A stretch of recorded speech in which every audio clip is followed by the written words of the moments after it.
Salut à toi et bienvenue sur CaroCast. Découvre tout de suite l'épisode du jour. Bonne écoute. Bonjour à tous nos auditeurs. Aujourd'hui, nous avons l'honneur d'accueillir Maëlia. On a la chance de la retrouver pour parler nutrition. Maëlia, bienvenue à toi. Merci beaucoup et bonjour à tous. J'aimerais savoir quel est ton plat ou ton aliment préféré et surtout pourquoi. C'est le couscous. C'est le plat que honnêtement je demande à chaque fois pour tout, qu'il fasse 40 degrés ou moins 10. Euh, c'est vraiment un plat que j'adore. C'est très réconfortant.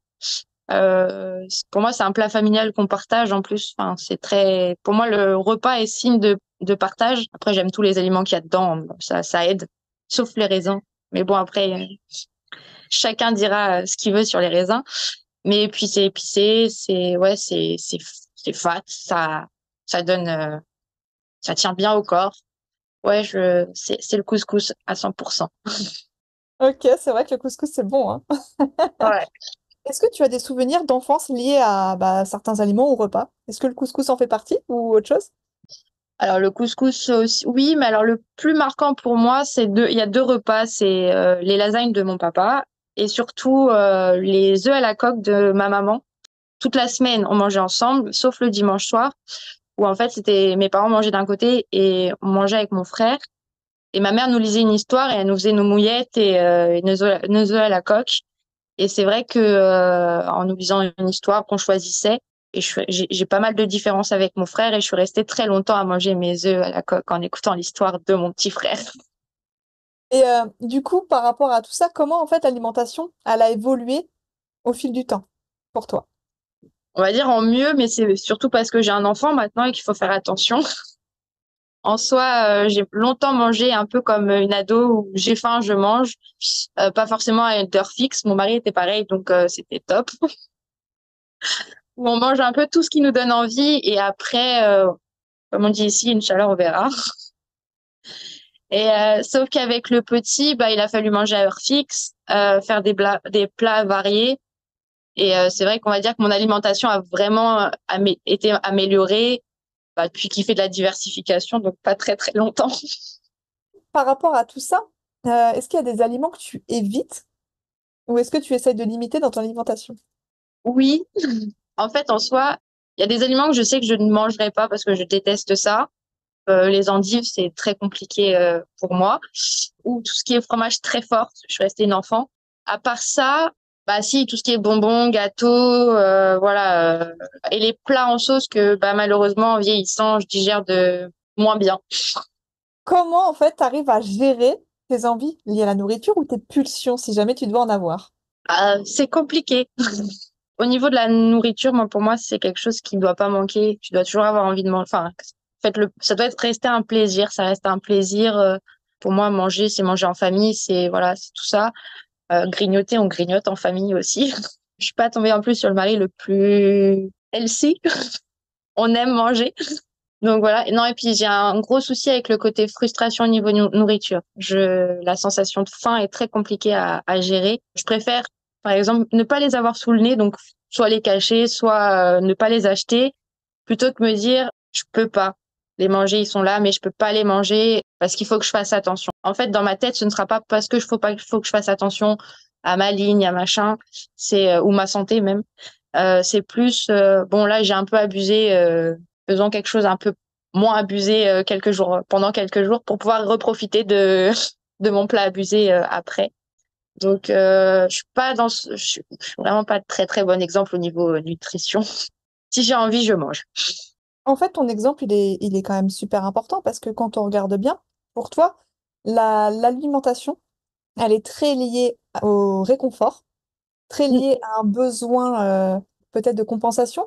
Donc, c'est quelque chose de très important pour ça. Ouais, exactement. Et moi mes placards ne sont jamais vides. C'est l'angoisse. Il faut qu'il y ait toujours à manger. Mais c'est vrai que même quand j'invite les gens, on se moque souvent de moi gentiment, mais je fais pour 12. On est trois. Mais je déteste avoir, que ce soit pour les gens ou même pour moi, avoir l'impression de rester soit sur ma faim, soit de sortir de table et de me dire j'ai faim. Voilà, faut que tout le monde profite et que moi je profite aussi. Et du coup, j'ai une petite question par rapport à ça. Est-ce qu'il y a un rapport avec ta manière de t'alimenter, justement? Oui. Ah, Ah, oui. Mon estomac, c'est mes émotions. les C'est-à-dire, je émotions. vais pas bien, je mange pas. Et je vais bien, je mange beaucoup. Tu vois, la loi de quand tu te mets en couple, tu prends 15 kilos, bah, moi, c'est ça. Et ça va pas, je vais perdre 12 kilos. C'est très lié aux émotions.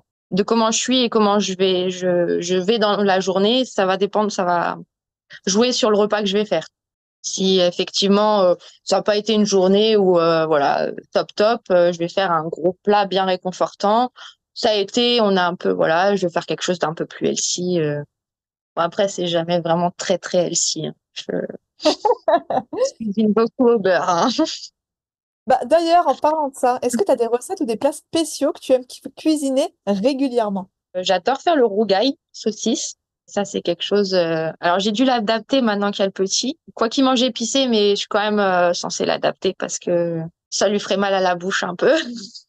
Mais ouais, j'aime beaucoup le rougail saucisse. Et après, sinon, je fais souvent des crevettes sautées à l'ail et au beurre. Ail, fines herbes, tout ça, beurre salé, bien costaud. Tu sais qu'on parle là, mais tu es en train de me mettre l'eau à la bouche. Moi aussi. Ah bah, franchement, c'est top. Et quand tu manges, en fait, que ce soit côté réconfortant ou que ce soit le côté healthy, est-ce que tu remarques si ça affecte ton énergie, ton humeur ou ton état? Est-ce que ça te fait du bien? Est-ce que ça te fait pas du bien? Comment tu te sens? Bah, comme je cuisine par rapport à mes émotions, ouais, souvent, bah, forcément, derrière, ça joue sur moi. Voilà, j'ai fait un plat qui me faisait plaisir ou voilà, bah, du coup, derrière, je suis contente. Après, niveau santé, oui, je vais pas mentir, effectivement, manger plus sain, c'est mieux, hein. C'est, voilà, c'est un peu moins fun. Mais alors, c'est vrai que moi, alors, j'ai ce côté où effectivement, je vois le côté healthy pas très fun. Après, j'ai découvert ici des petits trucs où effectivement, des petits restos un peu healthy, voilà, qui sont fun, qui donnent envie de manger, pas que des carottes à l'eau. C'est vrai que les émotions, elles font tellement de choses. Il ne faut pas oublier que notre intestin, c'est notre deuxième cerveau, hein. Bah, c'est ça.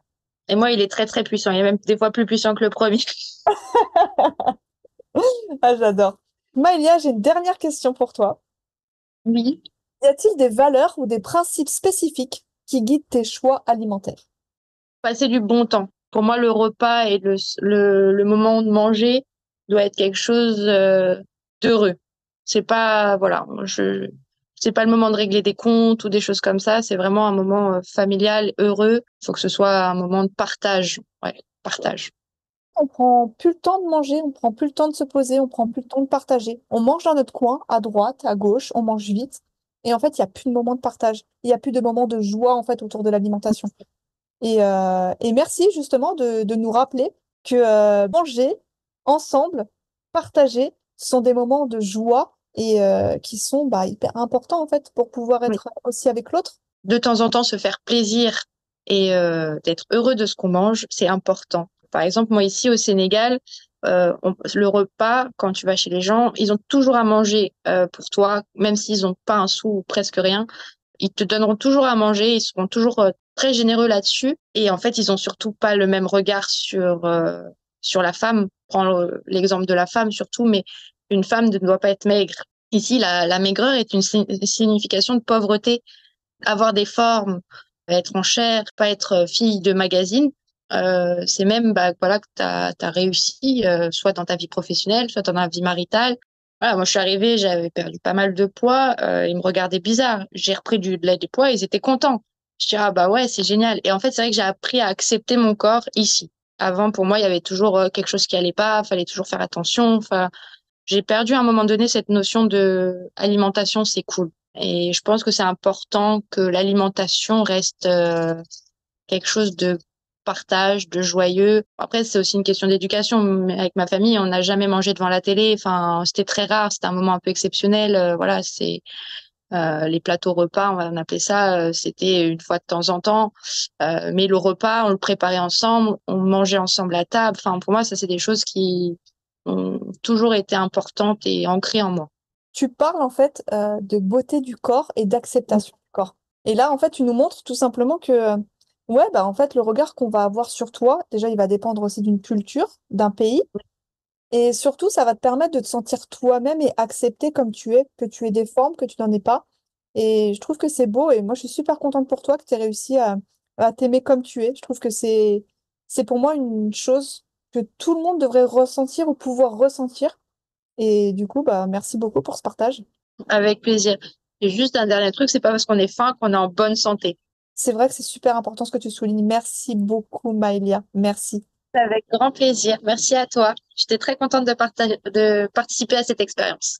Bah ouais, bah écoute, merci en tout cas pour ce partage super sincère, super personnel. Merci. Franchement, tu m'as donné envie de manger. Moi, j'ai le micro, là. Et du coup, bah, merci à tous nos auditeurs. Merci infiniment d'avoir suivi cette interview avec Maëlia. Abonnez-vous à notre podcast pour découvrir d'autres récits sur la nutrition et à bientôt dans notre prochain épisode.